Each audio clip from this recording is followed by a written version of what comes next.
I feel sorry for the priest for disrupting his night just to wed us. I wonder how many couples have visited him late in the night asking to be wed without their friends and family by their sides, Alessandra said, looking out the window as they passed by homes she was unfamiliar with. A lot more happens in the night than you could ever imagine. The church is normally open late into the night to welcome anyone in need of shelter, or those couples who are looking to marry behind their families' backs.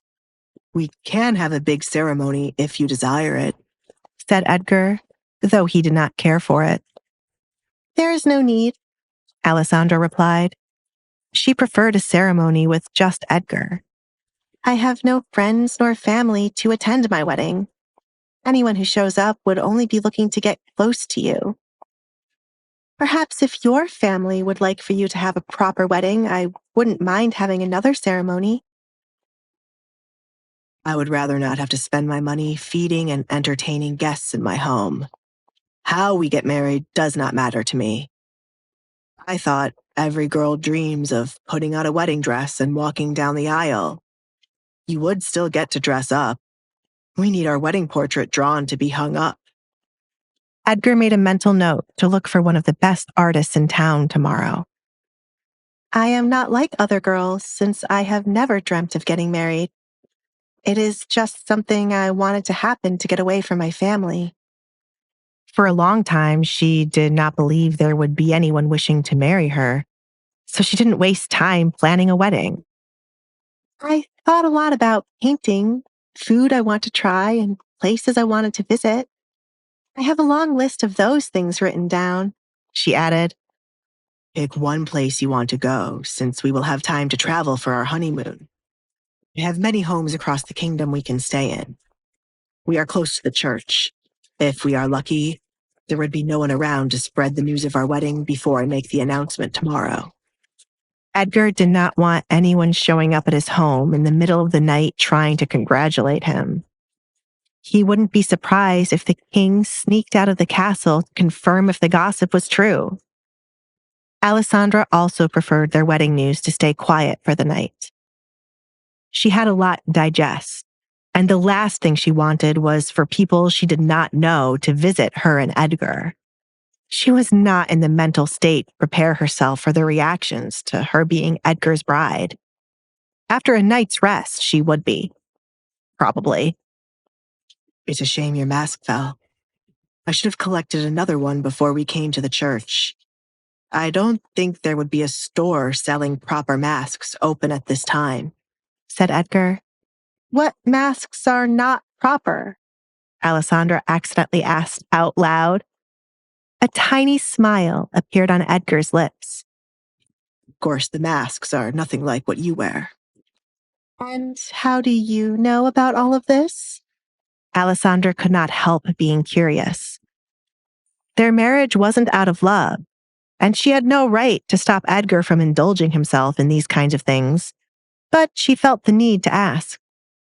I don't know if you are aware, but I am the one leading the case for the young women who have gone missing.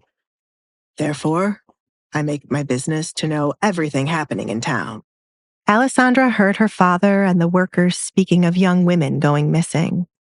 No one had any idea who the culprit could be, and young women were warned to always travel with someone. This might just be due to what happened a moment ago, but I would keep an eye on the man wanting to add me to his collection. There is something eerie about it. Smart girl, Edgar complimented her. I have a list of men and women I think could be responsible for the women disappearing. Your little suitor is already on it. Stay away from William Lancaster. William Lancaster. Alessandra repeated the name as it sounded familiar. Then it clicked. I have met him many times when I was a child. He would frequent my father a lot and bring me gifts. He is more than twice my age. How could anyone think to hand me off to a man who watched me play as a child? I feel disgusted. Alessandra's skin crawled the more she thought of the many encounters she'd had with William as a child. Her father did not deserve such a quick. It is something that happens behind closed doors. When people who are used to riches are in debt, they would do anything to get money. Your father has paid for what he has done, and I am certain wherever he is now, he is being tortured," Edgar said to give Alessandra some peace. Edgar began to regret not torturing Desmond instead of giving him a quick. The best possible way to make Desmond's soul restless would be to ruin the one thing he truly loved, his reputation. Alessandra would be shielded from his bad reputation as she would be a Collins in a matter of minutes. "We have arrived at the church. Do you need a moment to yourself?" Edgar added when she gave him no response. She had a lot to think about when it came to her father and what he was going to do to her tonight. "No, I'd rather not be alone. We should hurry inside. Katrina could have sent someone to get the town guards." Alessandra cleared her throat, pushing what she felt to the side. There was no time for her to sit here and think about her father or what she was feeling.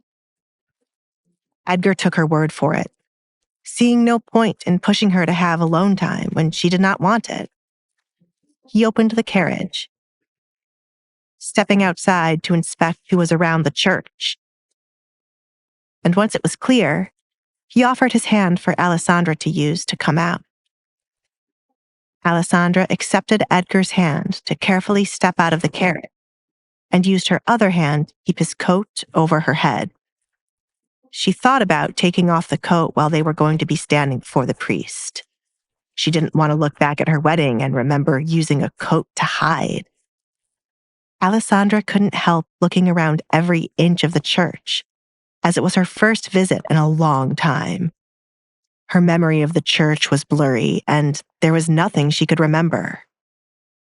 "Duke Collins." A man in a white robe greeted the pair at the church door. "What do I owe for this visit? Whenever you visit the church, I am meant to prepare for a funeral.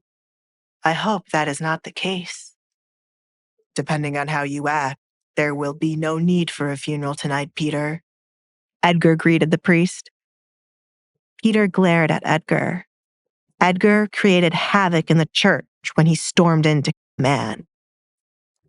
"That was your fault for hiding a man who committed murder. If you had brought him out as I requested, church would not have been a mess. How awful of you to let such a thing happen." Edgar twisted the situation. Meanwhile, Alessandra was surprised to hear Edgar kill someone in a church. How many times was she going to be surprised by his actions the more she got to know him?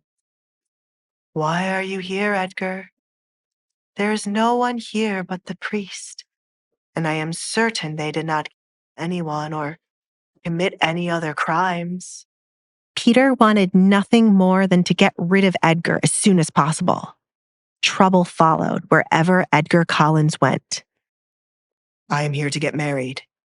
I would like for you to perform the ceremony right away." Peter's eyes drifted back and forth between Edgar and the woman hiding her face. After a moment of silence, he started to laugh. However, when Edgar did not seem amused and the woman did not react to the joke Edgar told, Peter's laughter died down. "Why didn't the two of you laugh? Are you seriously here to get married?" "Do you think I would waste my time coming here for a joke? I don't like to waste my time, Peter.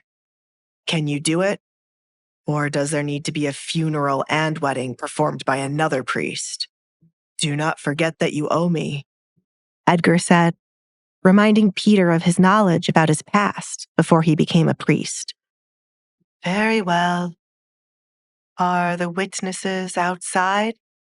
Peter asked, deciding to go through with it to get Edgar out of the church as soon as possible. "You are the witness," Edgar replied.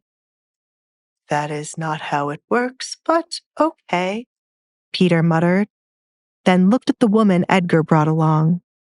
"Why is she wearing a coat over her head?"